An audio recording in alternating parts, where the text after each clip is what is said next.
Today we will be unboxing UMAI crate by Japan crate. This is a monthly description box ne Japan gi. Sisina August 2020 gine. Sigi the happy sing se noodles, ramen, udon kay happy sigi se box ida. So yeah, without further ado, let's get into the video. Baby,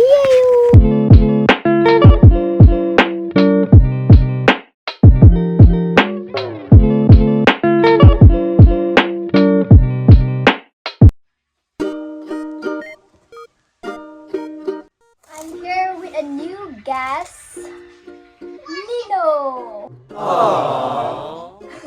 Nino baby, aka Tamubi.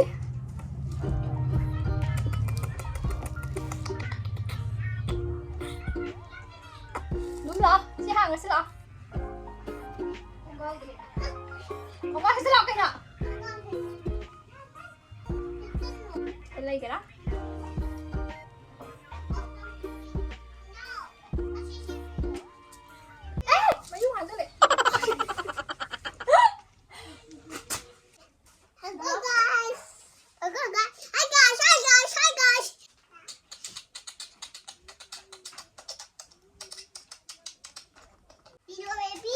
Không.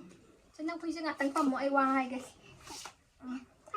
Nga sige video that tawdo sina unboxing video ne sige se japancrate.com hay sina send to bira ko ne bako adu moy gi Japan crate hay sige makada akoy gi box makan ma'am lay hoy gi manli gi thara ko do kay hay dum da premium box Japan crate sige makada premium box makal lay bene adu ay maka description hapchara magay aingonda lay sina UMAI crate UMAI hay sina ko gin noodles ki ramen gineba ko Si sina Japan crate sige mogi website ne sida han batho isina Japan crate ki mogi candy box snacks ke hapalo kit kat aduga mat kari aduga si sina doki crate hay sige sina kaino kawaii goodies kawaii oba kogi sana photo ke du si sina anya hoji phangiba UMAI crate hay si sista laire si sina gacha crate si kaino I khangdre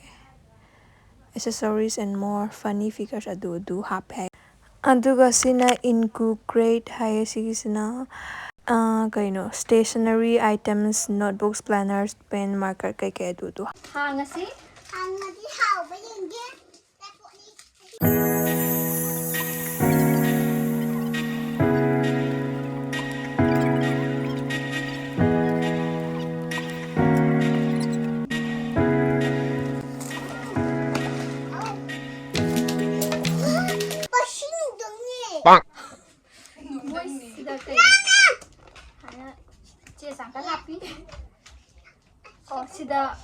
what's in your UMAI crate hay se sige sida ngasi sida yaw se kari no hay bido sida maming thare dai English na kaino no hoy gi direction how wagi mo ong gumada adu next direction kay dana mogi UMAI crate recipes eggplant and tofu stir fry some recipes para happy first is tomato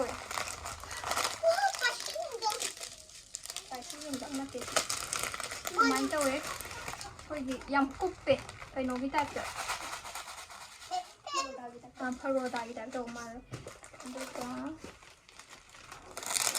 si mami mara ke pa ano si kiti to piro para ke pasin dong wadi karam sige mami sina crispy salad noodles kawe sige se sige magayawe sina second hindi sina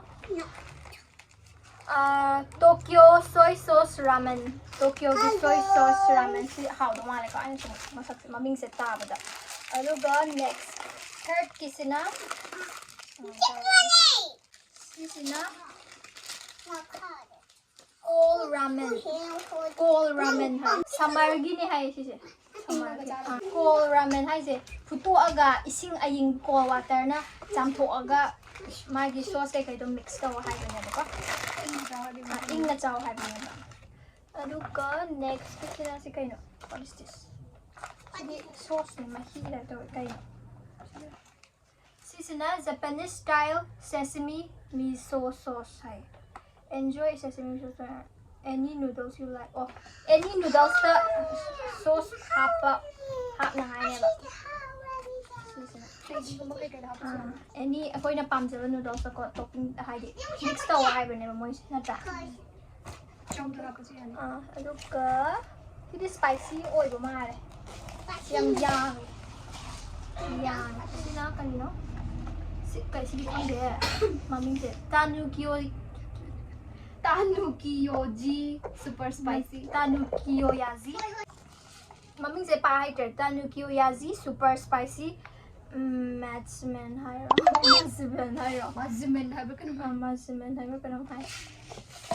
yang sidi adum ising asaba haijalaga chana ngai add hot water and cover green onion ke hapo hai ba aduga next kisina yam packaging yam pretty oil sisina kaino yuzu somen try it with bonito flakes kaino bonito flakes Haji khara how da ba man ba ani khakala sara sira sara haji kai chahi bang ai chage product akum khak ngai sisina natural noodles hai natural ramen stew enjoy the taste of your soul ramen koi kai no ne adu mahaw yaw da bi chow noodles ko mane ba adu koi na pamja ba kai hapaga mix tawraga chaw hai de ba yare na tumi la yo sing ai this is the last second ne sigi kai no what is this cold noodle udon oh udon hai ba tu ne sise In the summer, it's common to eat chilled noodles rather than hot dishes in Japan. Enjoy slurping this refreshing chili pepper and crunchy tempura seasoned udon noodles that are super easy To make too on hot summer days. Aduga min mga thamo hai bine ba aduga ising haido aga sida yaw ko sauce to mix to hai. Si tani ha. Aduga last na kayo. Last kayo. What is this?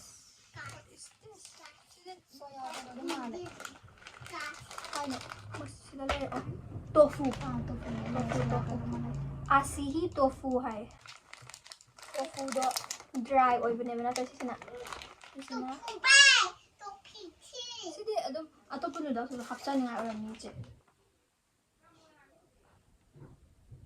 Ai tofu se ampau khang ge ba ko adu ampau di chadri.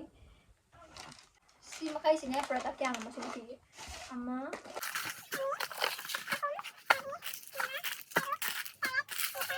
mapan products mapan happy mo dito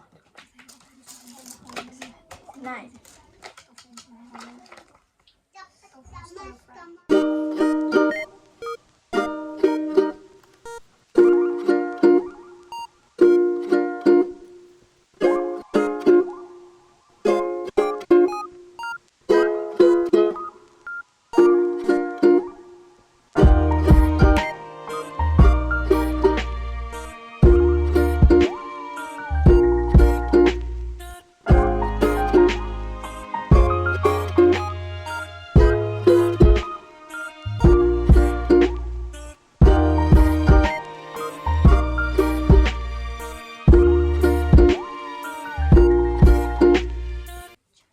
sumain tawe do hoji ama khak ana charge do atopadi mathangi video singda oina hapak paya hapak age karamba chani haiba matamda sisa pani ko chani hadi sun chani nya se ai chani nge ai chani do sisa hapak sira sigi flavor do basang na cha sawa hai sa tan na ti ko ri nga bo kai no makreng ang hap tan la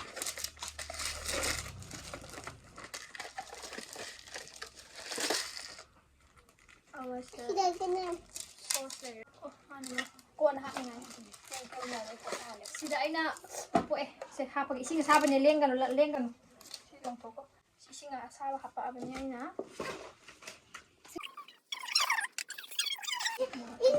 ꯁꯥꯅꯤꯌꯦ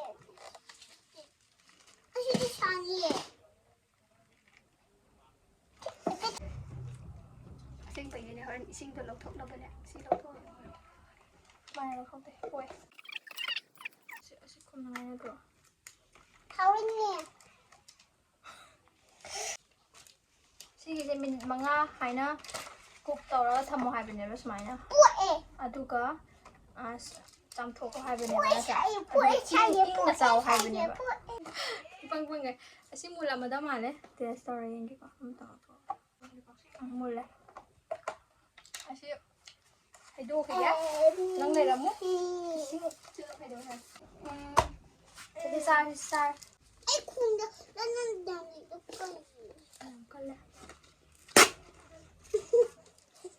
ꯌꯥꯝ ꯑꯣꯏꯅ ꯈꯨꯋꯥꯏ ꯋꯥꯏꯗ ꯁꯤꯒꯤ packaging size ꯂꯩ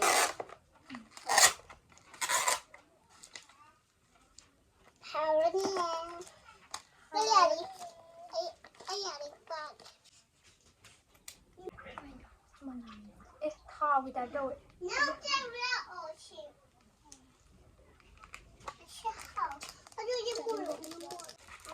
spicy ꯅꯨꯗꯜꯁꯀꯤ ꯁꯣꯁꯀꯤ ꯃꯅꯝꯗꯣ ꯍꯥꯏꯐꯦꯠꯇꯤ ꯅꯝꯃꯦꯕꯀꯣ ꯄꯨꯔꯥꯗꯤ ꯅꯝꯗꯦꯕꯀꯣ ꯗ ꯃꯣꯔꯣꯛ ꯃꯀꯨꯞ ꯈꯔ ꯑꯩꯁꯨ ꯍꯥꯎꯅꯤ ꯊꯝꯃꯒ ꯁꯨꯃꯥꯏꯅ ꯊꯝꯗꯦꯀꯣ ꯁꯨꯃꯥꯏꯅ ꯊꯝꯗꯦꯀꯣ ꯄꯥꯐꯣꯔꯒꯨꯝꯕꯅꯦꯕ ꯁꯤꯅꯀꯣ ꯄꯥꯐꯣꯔꯒꯨꯝꯕ ꯇꯧꯔ ꯁꯄ꯭ꯔꯤꯡ ꯑꯣꯅꯤꯌꯟ ꯗ꯭ꯔꯥꯏ ꯑꯣꯏꯕ ꯃꯈꯩ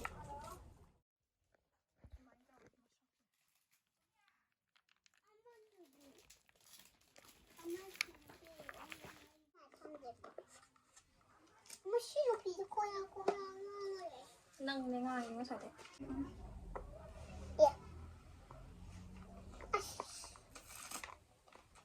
ꯀꯣꯏꯗꯣꯁꯦ ꯉꯁꯥꯏꯒꯤ ꯁꯣꯁ ꯑꯃ ꯍꯥꯞꯅꯤꯡꯕ꯭ꯔꯣ ꯑꯗꯨꯝ ꯍꯥꯞꯄꯣ ꯍꯥꯏꯕꯗꯣ ꯃꯍꯥꯎꯗꯤ ꯆꯝꯃꯦ ꯁꯤꯁꯦ ꯌꯥꯝ ꯂꯥꯏꯠ ꯑꯣꯏꯌꯦ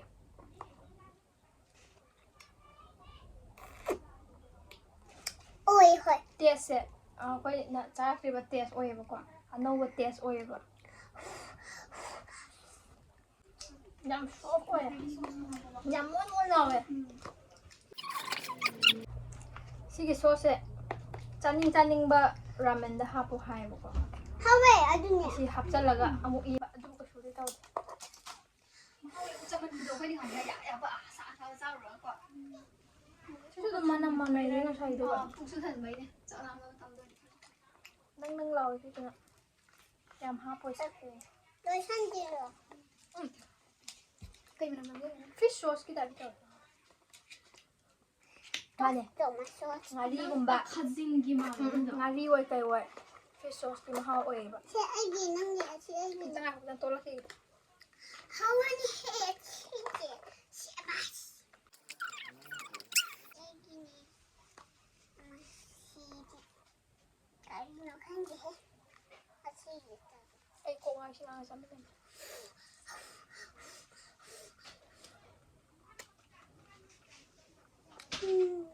ꯑꯗꯨꯝꯗꯤ ꯍꯥꯎꯋꯦ ꯑꯗꯣ ꯑꯩꯈꯣꯏꯅ ꯇꯦꯁꯁꯦ ꯑꯩꯈꯣꯏꯅ ꯈꯪꯗ꯭ꯔꯤꯕ ꯇꯦꯁ ꯑꯣꯏꯕ ꯑꯁꯤꯁꯦ ꯍꯥꯎꯗꯧ ꯃꯥꯜꯂꯦ ꯑꯁꯤꯁꯦꯀꯣ ꯁꯤꯁꯦ ꯍꯥꯎꯗꯧ ꯃꯥꯜꯂꯦ ꯁ꯭ꯄꯥꯏꯁꯤ ꯍꯥꯏꯔꯤꯁꯦ ꯃꯣꯔꯣꯛ ꯀꯌꯥꯝ ꯌꯦꯛꯑꯦ ꯃꯣꯔꯣꯛ ꯌꯥꯝ ꯌꯦꯛꯑꯦꯍꯦ ꯍꯥꯎꯅꯤꯍꯦ ꯊꯨꯝꯃꯟꯈ꯭ꯔꯦ